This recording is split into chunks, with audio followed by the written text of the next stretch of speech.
So today we're going to work one of my favorite ties. It's called 2-on-1. You'll hear it referred to as a Russian. 2-on-1. There's a couple other names for it, but we're going to work on that today and a couple different takedown options I like out of it. A couple good shots and probably my favorite throw. So I'm here with Mendoza. I'm in kind of that grappling stance, and what happens is a lot of guys are going to reach for that collar. So a lot of guys are not going to reach cross collar because they're not retarded, and they're going to reach for the same side collar because that's the right thing to do. So boom, once they grab that collar, a lot of times you end up in kind of that white belt ballet that we've talked about where you end up just kind of holding on to each other and spinning around. Well, I don't like to do that. So before he can establish that second grip, whether he's grabbing the collar or whether he grabs kind of that collar tie, like we were no-gi, a lot of times if they're grabbing that collar tie. Before they get that second grip, all I'm going to look to do is I'm going to look to reach up, grab kind of inside of that wrist here. So if he's on a collar tie, you're reaching up. If he's on the collar, you're just reaching right here. And I'm going to look to turn. And I like to hit kind of right behind his elbow and turn and get that grip to where I have control of this arm. Now, a couple things. I'm looking to pull his arm away and up into me so that his elbow is tight to my chest here. And I'm here. So if I'm here with Mendoza and he reaches up, I'm here, bop, and getting to that grip. Now, there's going to be a couple decent reactions to this. One, he's going to immediately start to try to turn and face into me and try to kind of get squared back up. That's option one, and that's going to be kind of where most people start is. They're going to try to square up into you and do something. That's great because it gives me two really good options that we're going to start with today. So boom, I get this 2-on-1. Mahu tries to step in front of me and turn. That's great. All we're going to look to do is I'm going to pull down really hard because as soon as I do that, what's Mahu going to do, Asher? Snap up. Yeah, he's going to try to pull up. So as soon as he does that, I'm going to help him and I'm going to raise that arm. As I raise that arm, I'm going to step and grab that double leg shot. Mahu had his belt there, I wouldn't have to move. But boom, as soon as we grab that double leg shot, we step up and finish. So we're here. Mahu grabs that collar, boom, I twist. He comes in, I snap. As he comes up, I help him up, turn, and double off. Real simple tie to a counter to a shot. Questions on that? Can you do that? Go ahead. Can you do that one more time? Yep, we'll do it a few more times, so don't worry. So that first time, I thought you were like on the side of him, and that last time you were kind of square to him. Where's your body when you're snapping that? So when I'm here, I'm trying to step kind of foot to foot and be off to this side. Yeah, I'm always trying to be, but naturally what most people are going to do, like if Mahu tries to pull my arm off here, boom, I'm immediately going to turn it. That's what I'm talking about. Is because most people, if I grab their arm like that or not, like, hey, yeah, here's my arm, please step right behind me, like it'd be real nice and easy. Most people are immediately, he's going to have that arm and I'm going to start doing that. That's when he snaps that down, I pop up, he hits that takedown. And if he doesn't react that way, Take his back and launch him to send him for frequent fly. It's fun here, and Mahu doesn't react. Yeah. And then you throw Mahu, he's little. You go, pop. Right on the head. Right on the head. Because that's legal other questions on this? Like I said, get that pull off first, get to that 2-on-1, and once you feel comfortable with that, then start snapping and letting them come up with it. Can I just watch you do it one more time, see your grips and stuff? So I'm here, Mahu gets that grip, pop, here. He starts to turn in front of me, so I snap. Second he pops up, I just help him, boom, come around. As soon as I'm here, guys, one big detail, I do not want my head next to his hip, I want my head across his back. I'm turning that corner. As soon as I turn that corner, I drive him at that 45 until his back hits the mat. Or you run out of room in the first row. Popping your shoulder up. Kind of. Yeah. You're doing that pop like you were doing last week with the hand. Yeah. Because I'm here, he's not going to gently let go of my collar. So I'm pulling that down and trying to get some pressure on the backside of that arm. Okay. That's the hard part. Yeah. Just getting that. Takes a little time. Takes a couple tries. Other questions on that? All right, drill her up. 1, 2, 3. Boom. Steer just goes to grab me. I don't appreciate that. Boom. I pop off that grip. I get a good pull here, right? Couple things. One, if your partner just kind of stays off to this side, that's really helpful for you. Because if he's here, that step behind single is pretty easy. So realize if someone gets a 2-on-1 on you, standing right there off to the side is not where you want to be. So if I'm here, boom, I pull this off. Austin goes to square up and try to get in front of me. That's fine, because now instead of trying to shoot underneath this, because a lot of guys will get really good head position here, especially if they've wrestled before, they'll know, hey, get your ear, get that ear position, and try to start getting your elbow back. Which for me is fine, because I'll get here, boom, he'll get that head position, and all I'm going to try to do is snap his front hand kind of across and away from him. Bop, bop. And come over the top of that head to that front headlock position. Now the nice part about that front headlock position, you kind of get an open options bar. Obviously, for the last couple weeks, we worked some front headlock chokes, guillotine options, some spin behind options. Get to wherever you want there. I would just spin behind if you can. Score the points first. So we're here, bop. Austin tries to square up to me. I boom, and come over the top. Once I'm there, I just like to spin behind. I'll score from here first. And then if I need to, I can come back out and hit chokes or whatever I want. But I'd much rather get the 2 and then work for my 4 points than try to rush a choke real quick early in a match. You're just doing it like an arm drag. Yeah, very simple arm drag. Arm drag into a snap down. Because that's it. Alright. What he did differently was just like head position this time? Yeah, so for a lot of people, you can still hit that double on a lot of guys. But like if Austin pulls this 2-on-1 off on me, I'm going to immediately start getting to this head position. And I'm not going to be in position for him to hit that very simple double. So for him, it's going to be much easier to snap me across and hit that arm drag than it is going to be to get me out of position quickly for that shot. Does that make sense? And the nice part about this is I like to hit this as kind of a 1-2 punch. So if I'm here, boom, I hit this. I'm going to go here, and if that doesn't work, boom. I have a 1-2 in that type of option. Fast. Boom.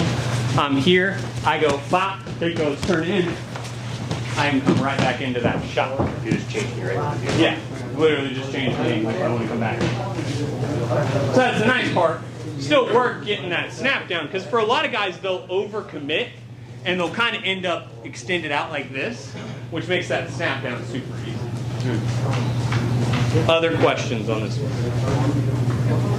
One more time. Austin grabs here. I don't appreciate that. Boom.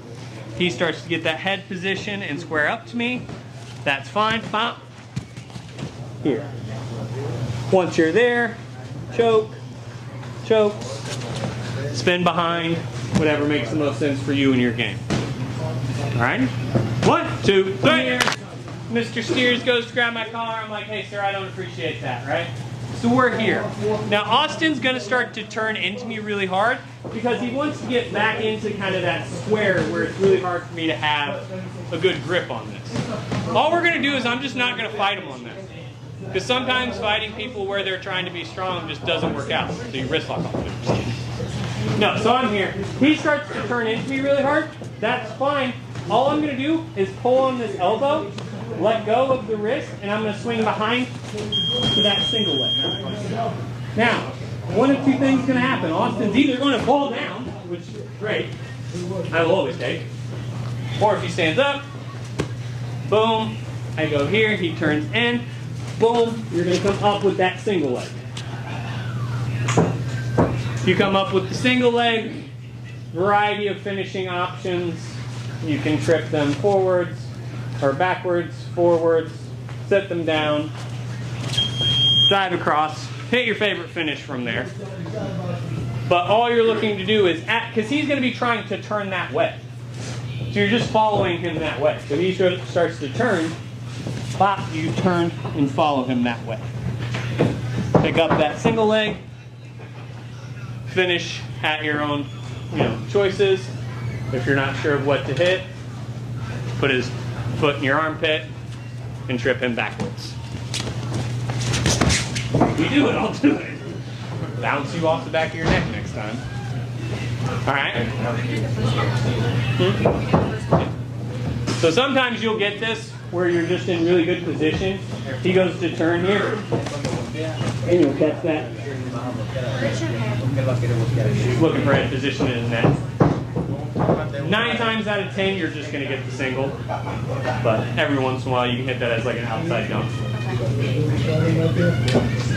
Questions?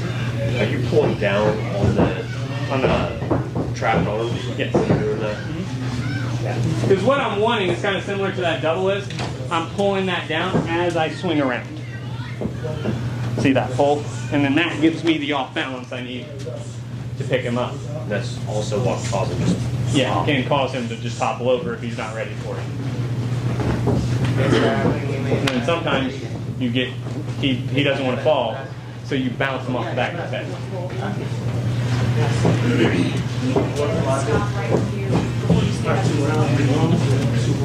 So boom, he grabs here. Boom, I step here. He goes to start turning into me. Boom, I'm right here.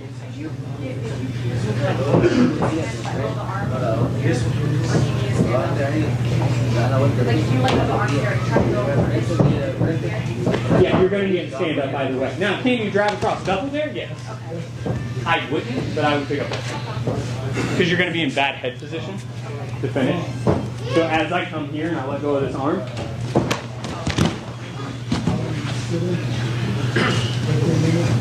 you're going to end up getting choked right there. That's why.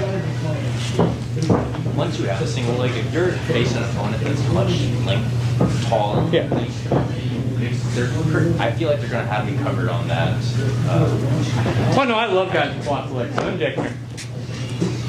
Yeah, that's what gets me in fucking trouble. So boom. If I pick up MJ's leg, right? Boom. I love it. Because I have a lot more leverage on the end of these levers here. When it's short limbs like Austin, I don't have as much leverage. But if I'm here, throw 2 uppercuts. 1, 2. That's one option. Oh no, you're not. Or, boom, as I'm here, one of the other really simple ones is I'm going to get him popping, and I'm just going to scoop the top of his knee. I'm going to open his knee towards that wall. So I get him popping. And depending on your rule set, you can just knee lock and foot lock from there. But that's an option. You just talking, yeah. Does that make sense? Yeah, no, it does. I thought you were having to close that space down. And No, I can keep him at the end of that lever. Because I'll keep you out at the end there because I'm pretty balanced on my single leg. But even then, the big thing that people make mistakes with on single legs is they attack on one plane of motion. So what happens is a lot of people get here and they're just trying to trip you. It's like, Austin's an athlete. I wouldn't say an elite athlete most days. That's not what he's best at, right? But Austin's athletic enough that if I just walk around with him and try to kick that foot, he's eventually going to get it out. So it's not just forward and back, it's up and down, and then moving him. That's what most people don't get right on a single leg is. It's not just holding on to that leg real tight and trying to kick their leg. Trust me, there's plenty of people who suck at doing that.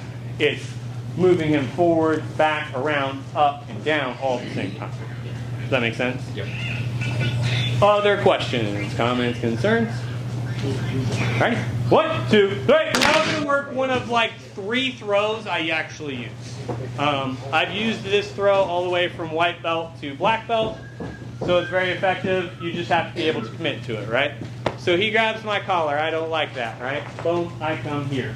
He starts to turn into me really hard, and I want to score here. So I'm going to show you how to drill this move, and how you drill and throw it in a tournament are 2 separate things. We are going to drill it differently because we all like each other, and I like for all of us to be able to do this with the current amount of pain that we have. In a tournament, you get it slightly different because I don't care about my opponent as much in a tournament. So I'm here, As he starts to turn into me, all I'm going to look to do is my hand's going to collapse the elbow, and I'm going to grab my own wrist. For drilling's sake, I'm going to push his wrist into his chest. As we go there, I'm going to step through and hit a sacrifice throw, which you'll then land in top side control with good top hand, which will then let you start to take the back and do this.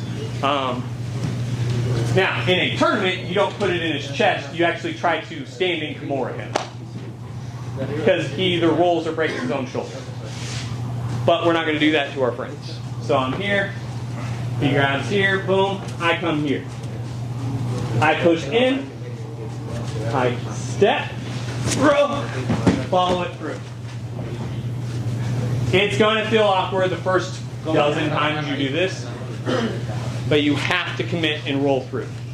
Now, I'm going to do it once with Austin, how you would do it in a tournament. Austin is not going to resist. He's going to forward roll here, or he's going to have some very nice shoulder surgery on the schedule for this week. So I'm here, here, here. I'm trying to spin it behind his back. So I'm here. Dislike. Even with me being friendly about it, how enjoyable is that throw? Like an 8 out of 10 on a bad scale. Yeah. Not fun, because I'm rolling 190 pounds of body weight behind a Kimura. So you get to either roll or break your arm. Alright? That's why I'm telling you, put his wrist in his chest. Inadvertently, you can pop someone's shoulder on this one, so you need to be careful.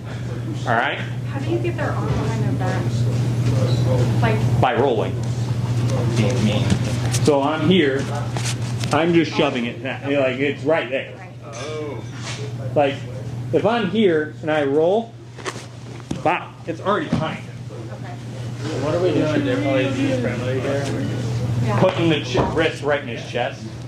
So in like high school and college wrestling, you cannot attack it that way. This isn't wrestling technique, but for wrestling tournaments, you have to put it in their chest, because if you intentionally manipulate the shoulder that way, you can get DQ'd fairly quickly. So I'm putting it into his chest, so that way he has to follow me anyway, but the likeliness of him getting hurt on that, unless he falls like an idiot, fairly low. Alright? When you're rolling, are you rolling in the hole, or are you rolling into him when you're doing this? So, as I'm here, I'm stepping through, and I'm trying to put my shoulder right between his feet and face away. So I'm coming here, here, facing away. So your face is almost going into their chest when you're rolling. I'm sorry. I just wanted to make sure I wasn't going. Yeah, you're not trying to barrel roll. Yeah, you're not trying to barrel roll through his knees. You're trying to, almost like when we do the forward roll. Yeah. Almost that type of rolling. You go from that Russian knot, but you turn upside down on your grip here. Because I'm putting it through his chest. Oh, because you're going. Because I'm coming here. If I wasn't, I would come here. I'm pushing it to here, and then I'm rolling. But either way, you're coming under instead of over. Yes. Because for this to work properly, you have to have that key lock grip, which then boom here. Like I said, it can hurt your arm even without trying to spin it out. So, two things. Beware of each other from falling on top of each other, and be slow on making sure it gets in their chest, and you do this under control, okay? All right. 1, 2, 3.